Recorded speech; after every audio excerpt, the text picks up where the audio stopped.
The man was being controlled by the demon nun and slowly turned to walk backward. Seeing this, Irene rushed forward to stop him, but he punched her straight into the wall. Annie immediately ran over as well, but Morris swung his arm and dragged her away. At that moment, Irene quickly took out a cross and began reciting an exorcism from the Bible, managing to hold him in place for a moment. From behind, Annie grabbed a wooden stick and struck him hard. Together, they tightly tied him up and brought Sophie and her daughter into the inner room. However, neither of them knew anything about Saint Lucia, nor where the holy relic was buried. That's when Sophie told Irene the story about fighting the demon. Irene immediately sent Annie outside to shine a flashlight into the goat's eyes. As the light shifted, a red beam suddenly reflected from the goat's eyes, pointing directly at a floor tile. After prying it open, they finally found the eyes of Saint Lucia.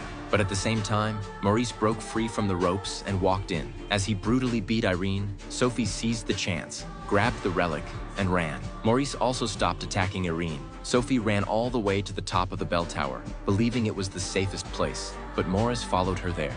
Watching him slowly walk past, Sophie was too scared to move. Suddenly, the relic in her hands began to glow, and Maurice instantly sensed her location. Just as he charged toward her, the light from the relic froze him in place. Sophie took the chance to escape. She then handed the relic to Irene, who had just arrived. At the same time, Maurice suddenly rushed out from behind. At the critical moment, Irene raised the relic and spoke the name of God.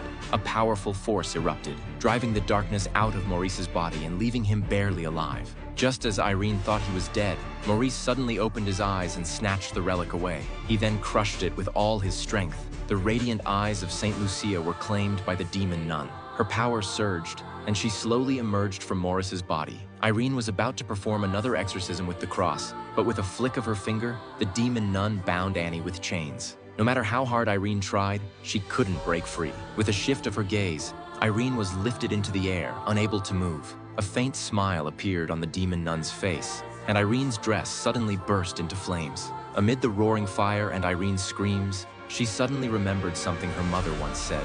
"You have my eyes." She opened her eyes, and the flames instantly went out.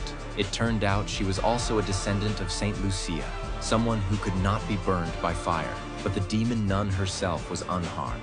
Enraged, she lost control. At that moment, Sophie was chased there by Maurice. The fake nun raised her hand, and countless spikes burst from the ground. She intended to kill all three of them at once. At the final moment, Irene told Annie to place her hand into the red wine on the ground.